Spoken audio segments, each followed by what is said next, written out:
Hey guys, so the last video I uploaded was 3 years ago and Notion pretty much inspired me to make this video. I figured since I'm on my semester break right now, so why not film a Notion tour? I use Notion pretty much every day. I have it on my phone as widgets. I do everything in Notion. It has truly made my life so much better. I even IGDM'd Notion CEO just to thank him for making this software. Of course, there's no reply. So I first discovered Notion through Jen M when she was talking about Ali Abdaal and how he remembers everything he reads by using Notion to do his book summaries and stuff, I guess. I have the same problem as well, so I tried out Notion, but at that time it was just a simple note-taking tool because I had a physical planner and it was working well for me.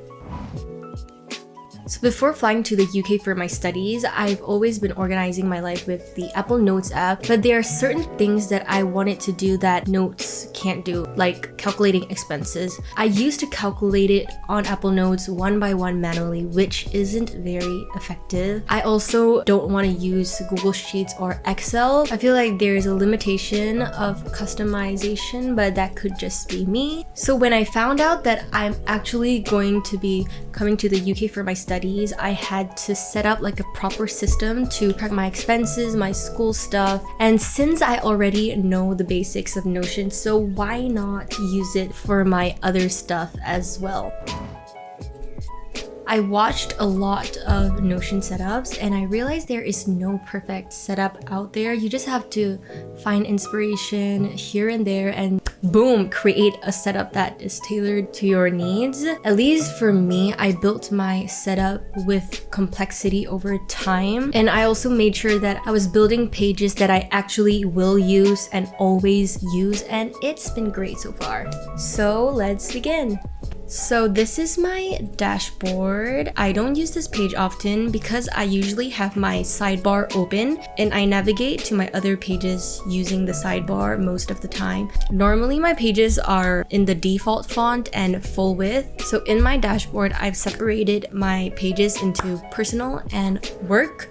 These are the pages in my dashboard. I also have a dump page, which I will talk about later. So for all my pages, you will notice that there is a quote block that describes what the page is for. And this page is to plan my tasks and also to track my daily habits. And when I scroll down here, you can see my planner. So I used to have this physical planner from Modsuri, and it is in this checkbox type of style. I like to check off my tasks normally. So that is why I decided to incorporate that format into my Notion. So for all my tasks, I will have a checkbox, the task, and also the task type. So when I create a task, it is always set to personal, but if I want to change this, I can change it to event, personal, school, or submission. But if there's any top priority task, I will just move it to the top of the list so I know that I have to do that first. And let's say I have a task that I have to do further down the month and not this week. I can just find the date, put in the task, and click on today, and it will bring me back to today's task. If you see the red line here, it is basically a clock. It tells you the time. So if it reaches the end of the box here, it means that the day is over and it's ready to go to the next day. This view is to show me the task that I've not completed, because if, let's say, I have a lot of tasks, the list is gonna get longer and I don't like that. So when I'm done with the task, it will disappear from this view and I can see it in the completed view right here.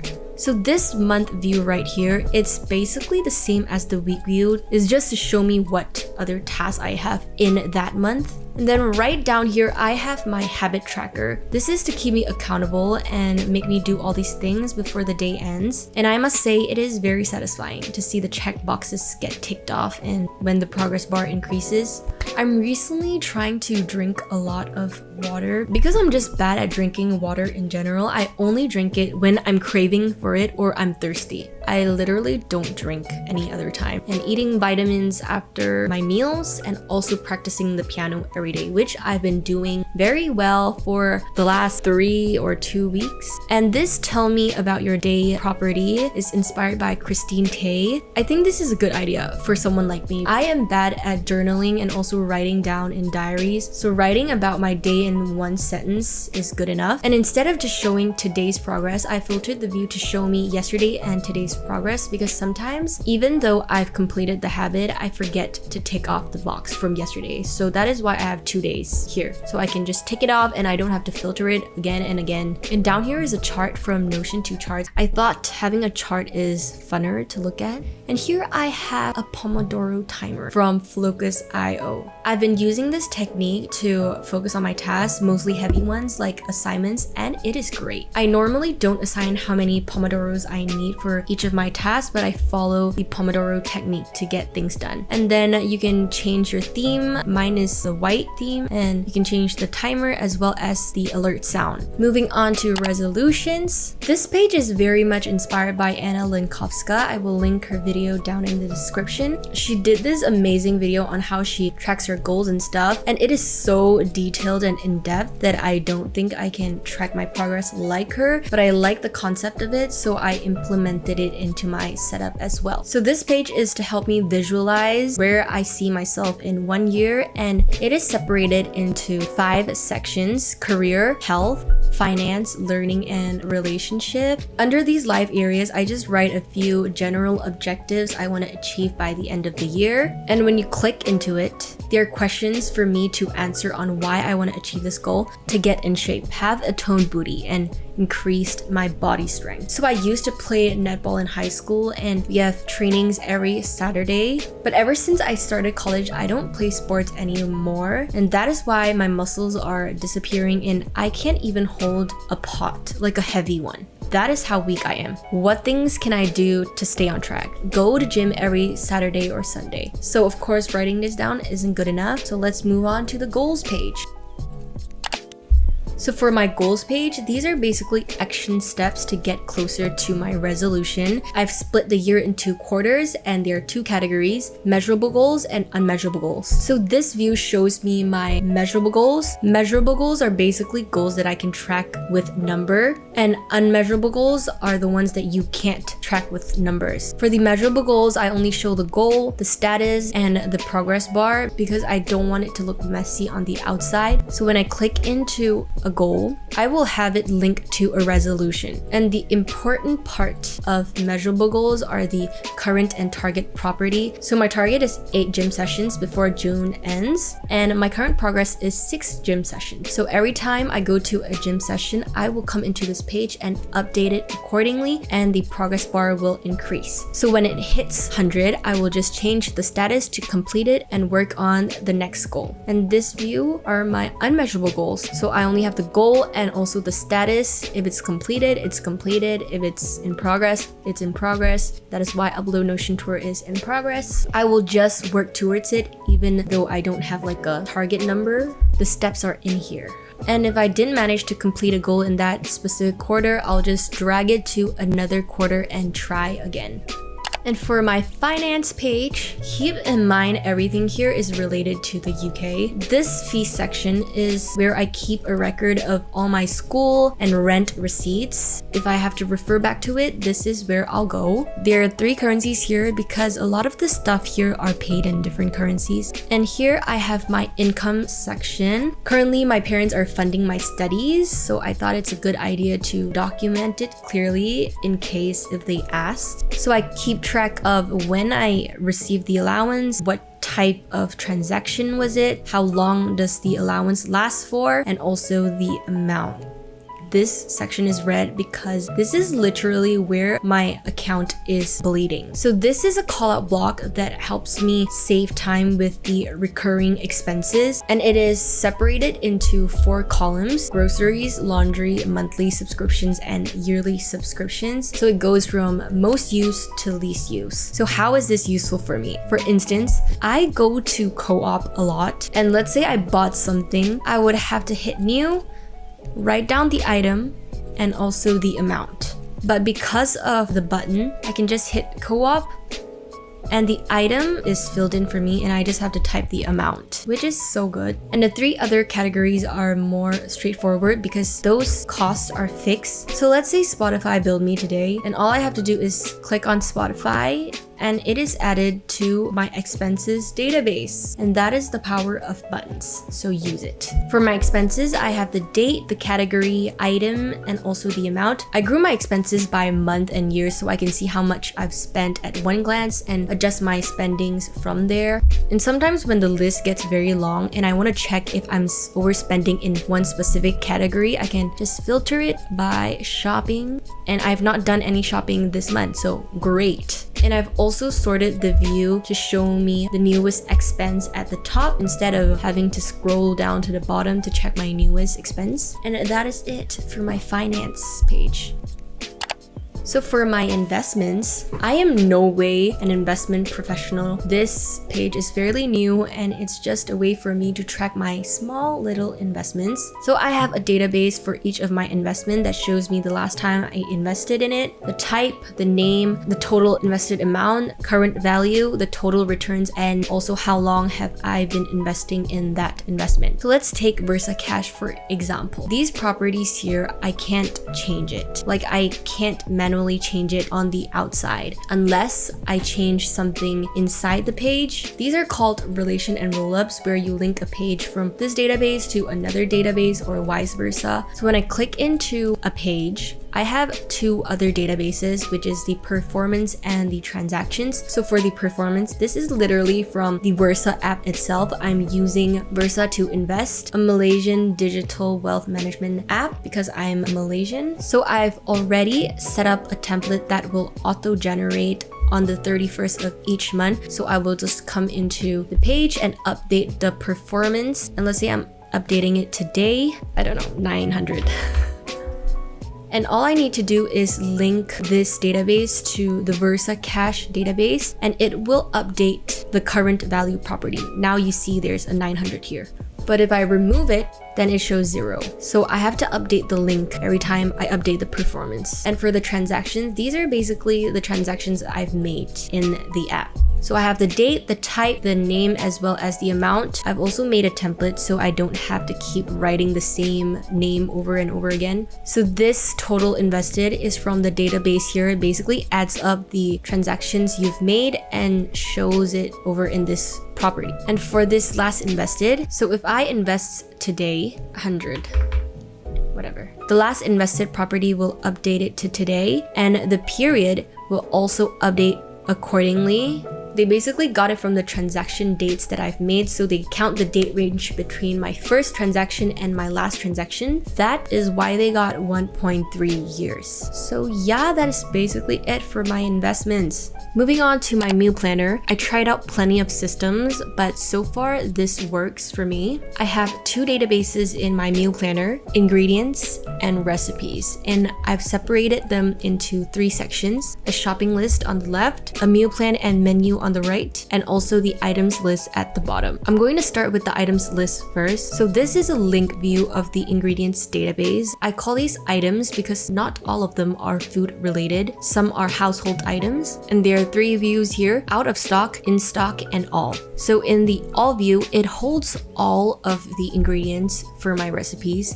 So I have a checkbox if the item is in stock or not, the stores where I would normally buy that item from, the aisle where the item is at, and the recipes they are linked to. If it's an ingredient from a recipe, then it will link to the recipe. If it's an individual or household item, it will stay empty, and the view is sorted by alphabetical order of the items. Then the in-stock view, these are basically all the items I have at the moment. So if the checkbox is ticked for the ingredient, it will be in this view. Normally, the priority of the in-stock items will be set to low. I will explain why in the out-of-stock view. These are all the items that I don't have for all my recipes, but the priority property is there to tell me if I need to buy this item or not. So the reason for this is because I don't always need to buy all of the ingredients that are out of stock. I only buy it when the recipe I want to cook has the ingredients I need. So low means I can ignore the the item for now, and high means I'm going to buy this item for my next grocery errand. And when the checkbox is unchecked and priority is set to high,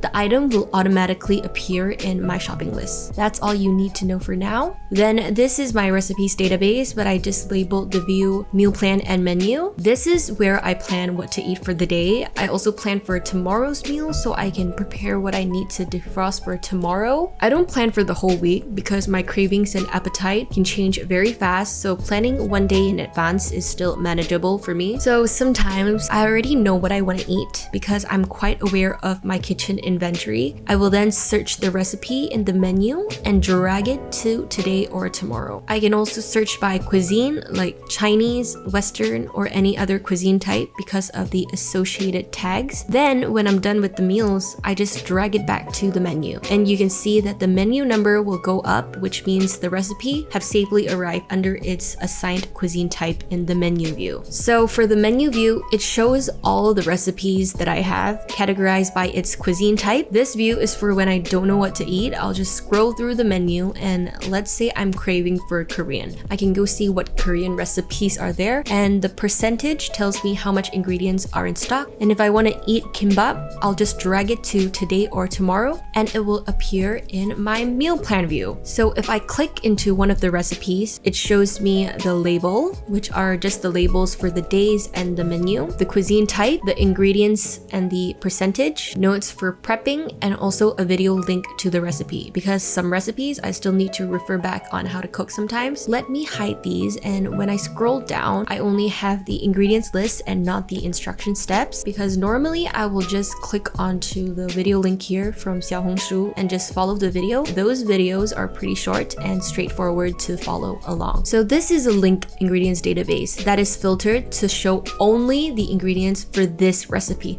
which is xiang cai ban niu rou. So you can see the ingredients at the top are currently out of stock. For the beef slices, it's set to high because I was going to buy this anyways, even without looking at this ingredients list. And if I decide to cook this recipe soon, all I have to do is select the ingredients that are not in stock and change the priority to high. The ingredients will automatically appear in my shopping list. And if I just want to stock up on individual items that are not from a recipe like Oreos, then I will just go to the items list and change the priority to high. Or if I want to buy items that I regularly stock up on regardless of whether they are part of a recipe like eggs, lettuce, and steak, I can also change the priority in this view. Moving on to the shopping list. It is in a callout block because I wanted to visually separate the shopping list and the meal plan. This is a link view of the ingredients database. I've just renamed the view to buy, and the list is grouped by the places I often go to buy my groceries, so I know what to buy in that specific place, and also the aisles where the items are at so I can navigate the store more efficiently. It's also filtered to only show me the items that are unchecked and when the priority is high. Let's say I want to add bread to my shopping list. I will change this to high, and you can see that bread is appearing in two of the stores, which is Co-op and Sainsbury's. So this is because an item can have multiple stores, and I usually buy bread from either Co-op or Sainsbury's. So if I'm at Co-op and I got my bread, it will disappear from both stores as well. Let's say I've bought all these items from my shopping list. I check it off, then it will disappear and appear in the in-stock view, but the priority is still set to high. I've sorted the view this way so all the high priority ones can stay at the top, and it's easier for me to select everything and change the priority to low. So that's it for my meal planner. Next is my travel page. Again, this page is inspired by Anna's videos, so check her video out. I've been traveling a lot after coming to the UK because everywhere is so near. So let me describe how I travel. I love to plan, but not in detail. Like I'll plan where to go, but I don't assign a specific time to a place. So here you can see my trips, past, present, future. I have been to other countries, but I don't see the point of adding it because those were like the trips before I came to the UK, and I just started Notion back in September, so I didn't bother adding those. This is a gallery view, and I turned the card preview off so it stays minimal. I only have the country name, the trip type, the travel dates, and also the status shown. This is a formula. It is so complicated. I worked it out, but I don't think it's fully correct. But it's working. That is all it matters. The fun thing about the status is if the trip is set to today, it'll say enjoy. If it's in the past, then it'll say how many days ago was it. If it's in the future, it'll say in how many days. The next view is basically how many countries I've been in that year. And this is filtered by the trip type. Who did I went with? Family, friends, or sibling. And the last view here is a timeline view. This is good for when I have multiple trips planned in 2 months or in 1 month and I can see how many days I've left until the next trip. Then down here on the left, I basically have a callout block that stores 2 of my databases, countries and cities, but I won't go into that. But these databases are for this view right here. I have a visited and 2 visit views. So the visited view just shows me all the countries that I've been to. So if I click into Japan, you can see that I have a trip linked to Japan here. I went to Japan in December, but I don't have any trips planned to Indonesia. Then why is it in my visited view? It's because I filtered the view to show me where trips is not empty or visited is checked. And for Indonesia is because I have the visited property check. That is why it's also in this view. So let's say I'm creating a new country, Iceland. Then I will link it to Iceland. And if I go back to my visited view, Iceland will appear here. So this to visit view are just basically countries and cities that I want to visit in the future. So if I'm planning to travel somewhere but I don't know where, then I'll come back to this list for reference. Then down here is a Google My Maps of the countries I've visited. And I like to pin only the countries and not the cities, even though I've not been to every cities in every country, but it's more like an overview of where I visited. So yeah, so if I go to a new country, then I'll update it accordingly. So let's click into one of the travel pages. So there is one extra property here that is not shown on the outside, which is the duration. It is calculated from the formula. And I have 2 hidden properties, which is the country and the cities. So if I am creating a new trip, then I'll link the trip to the country that I'm going to. And this property right here, I only update it after I visit the country. And the notes here for reference when I plan to travel there again, like buy Talinya card, wait for buses even though the bus is coming to your stop. Let's say I'm going to Malta again. I will copy this, create a new trip. Let's call it Malta for now. I'll paste and sync it. And if I have any other notes for Malta, like buy SIM card or whatever, when I go back to my previous Malta trip, it will sync the notes together. I love this feature so much. So yeah, that is one way you can play with this. Then I have the itinerary. You can plan it in Notion, but I usually plan mine in Google My Maps. Then I embed it here for easier access. If you take a look at the map, there are a lot of colorful pins. These are the places that I went to during that trip. If I click onto one of the icons, it will show me the picture, the directions, the ratings and stuff. And when I click onto the sidebar itself, it'll show me my itinerary for that trip. And I like to categorize each day by different colors so I can see it on the map like, oh, the places I will be going to is mostly at this area. I also like to use the icons to show what type of a place is it. Like, is it a food place? Is it a landmark? Is it a shopping place? You could also categorize this by numbers like 1, 2, 3 instead of icons, but I prefer the icons. The thing about Google My Maps is that they don't have customizable colors, but they offer like the default ones, which I think is good enough. And for each place, I will also add a short description of what place is it, like what cuisine, famous travel spot, so I would know. So for my expenses, I have a budget tracker that shows my budget, the total spent amount during that trip, the remaining, and also an overview. And this is a new feature that I recently added, so I've only used this on my Malta trip so far. I just added my budget and the formulas and roll-ups will do the rest for me. And then I have my travel expenses. I have 3 views, by date, by category, and all. I find this useful because if I'm on the trip, I mainly focus on this by date view. But if I want to check how much I've spent on a specific category, I can go to the by category view and see how much I've spent for that category. And let's say if somebody is asking me how much I've spent on Malta for shopping, I can just come to this view right here and tell them, oh, I've spent 60 euros on shopping. And the all view is mainly to check how much I've spent in total for the trip. But since I got the budget tracker right here, I can just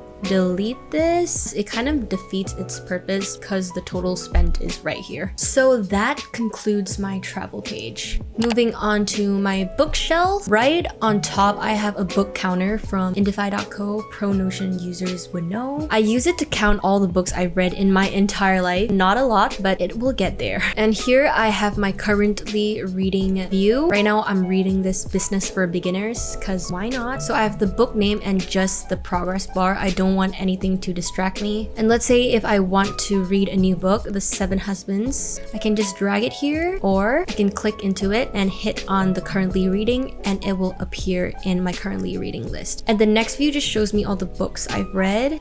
Yeah. Then this view are just books that I've read in each year. I started reading books in 2020 because I was so inspired by this Malaysian YouTuber, and that is why I read so many books in 2020. Then I also have the completed date, and this view shows me the books I've rated. I don't rate all the books. If I want to rate it, then I will rate it, but if I don't feel like rating it, then I won't rate it. Then down here are my up next books. These are my to be read list. So let's say I'm reading a new book. I will click into the page, write down who recommended me. It can be like a social media platform, someone, or anywhere. I don't know, just something. And the author, the genre, and also 6 more hidden properties, which is the total pages. I will write down total pages, 200. And let's say I've already read 10 pages. And then they will show me the progress. And let's say I've completed the book. I will normally just remove the pages read and the total pages and fill in the completed date. Let's say today, and uncheck the currently reading box. It will appear in my read view. And when I finish reading a book, I would normally have a summary or like a takeaway for that book. Then I keep the quotes that I like from the book in this section. So this line is a quote block. I just simply press Shift plus Enter and it will create this long line here. And down here is message. If there's no message, then I just delete it. So I am someone who sometimes don't get the story or meaning of a book. That is why I need like a book summary or a review from Goodreads or any online source to compare my summary and theirs to see if it matches. That is why I have this section here. Next is my entertainment page. So this page just keep track of the dramas and comics I have watched and read over the past few years. So this part is like a winner's podium kind of thing where I list down my top 3 dramas or comics. And recently I'm really into Chinese dramas and comics. And right below it is my GOAT list, greatest of all time. So this list is for when I am bored and I have nothing else to watch, then I will come back to this list and just pick something from this list and watch. Friends, Wizards of Waverly Place, and Tanglanje are like my comfort shows. Nothing has topped them so far. And right down here are just the dramas that I've watched over the past few years, and I've categorized them by the date. So I don't rate the shows, but if it left an impression, I will pin it with the emoji right here. And the next few are just dramas and comics categorized by its category. And if there are any episodes that I like or left an impression, I will list it in a bracket beside the name.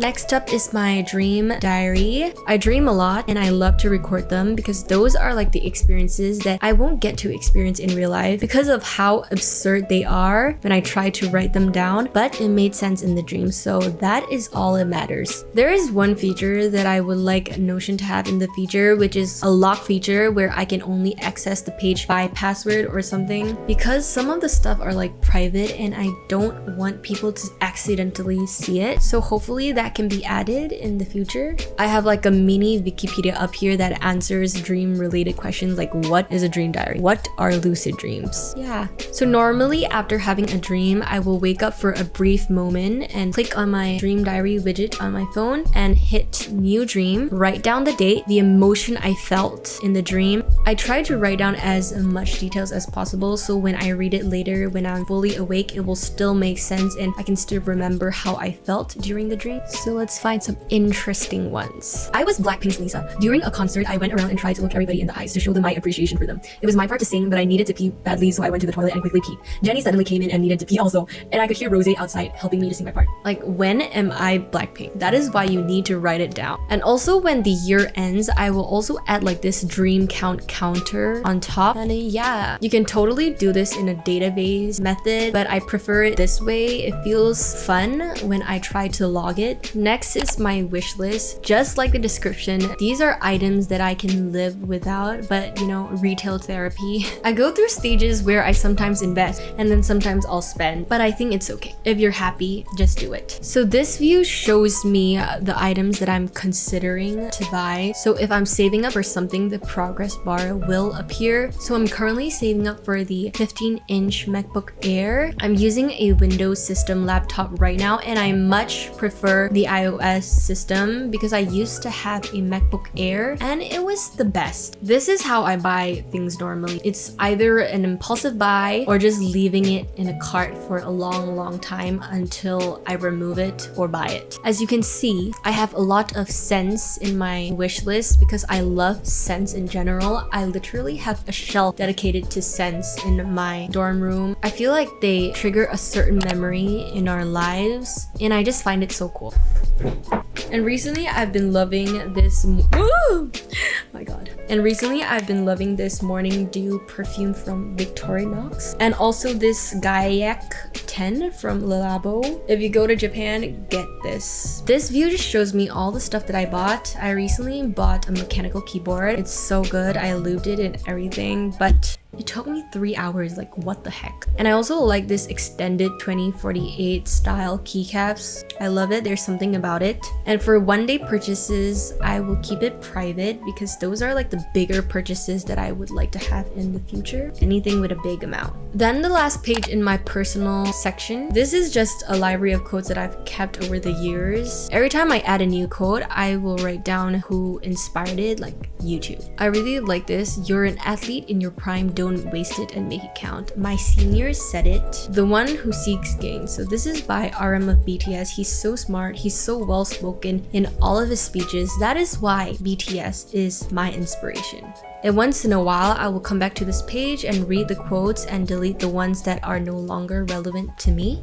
So under work, I have school. This page is to keep track of my timetable, grades, and submission dates. Then this up here is just a reminder of when is the next semester. So if I'm starting my classes again, I'll just change this to in progress.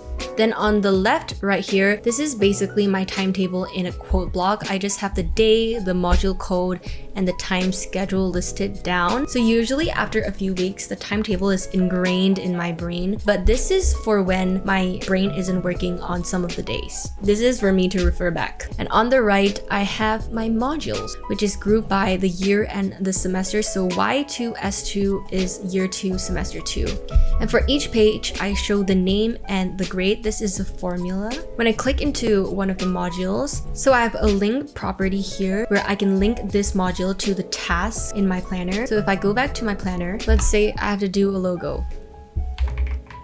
Create logo. Change this to school, and I can link this task belongs to which module, for example this. Then I know that this task belongs to this module right here. And when I go back to the module, I can now see that I have a task from this module that I have to do. And I have the lecturers' names because I always don't remember. I know that is bad. And also the submission date and time. So because I am a design student, I don't have a lot of quizzes, assignments, and exams. For my course, we do projects and submit everything at the end of the semester, so that is why we only have one submission date. And the mark, so I'll key in the mark when I get them, and the 2 hidden properties here will do the rest for me, like the formulas. When I key in the mark, it will generate the grade, and then this is like a label that connects everything together.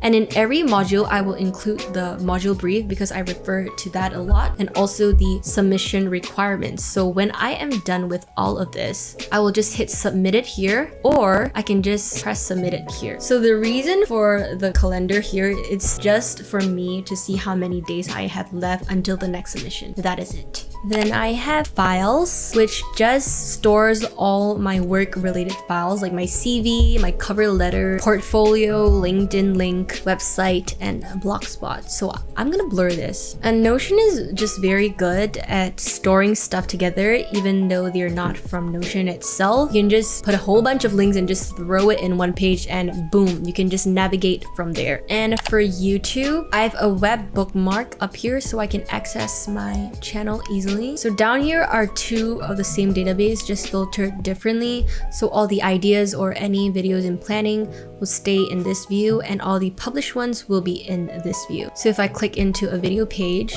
I have the status, type, upload date, and the URL. Then down here, I have a few steps before publishing a video. This is a new process for me because I don't normally plan my videos. It's more like a wing it situation for me, but I'm trying to be more intentional with my video planning. So I have questions to ask myself about the video that I'm making for clarity. And then I have titles and description, basically tags, video titles, and the description, thumbnail ideas. So I will go on YouTube and search for the ones that captures my attention and just paste them here, and also some of my sketches and also the description of it. And I ended up choosing this. Script is basically my script for the video. I realized the importance of script in uni because it helps me articulate my thoughts before presentation, and it makes me more confident when I know what I'm talking about. And notes for when I'm filming, editing, publishing, but that can change. And also audio editing tips. So recently I tried this and it's so good. It makes the audio sound so good. I watched this TikTok video, but I don't remember who, but I write down the steps of what she did to her audio in Premiere Pro, and I tried it. It was so good. And sound effect websites that I need. That is it for my YouTube page. I have one more page in my sidebar, which is the dump. So this page is just random stuff that I will eventually get to, or it's just an archive to store stuff. So I have like links, Notion shortcuts, which is so helpful, guys. Itinerary template, because I was figuring out which system worked best for me. The thing with this format is that there is no map. I like to have a map that I can refer to plan my itinerary. So that is why I'm not using this format, but you can use Notion this way as well. I store formulas here as well. Yeah, so that is basically it. That is basically it for my Notion setup. I also have some free templates linked down in the description for you guys to duplicate and use it to your own advantage. Give this video a like if you find this tour useful, and hopefully you can implement a thing or two from this video into your own Notion setup. Also comment if you've been using Notion and let me know how it has changed your life. Thank you for watching and bye.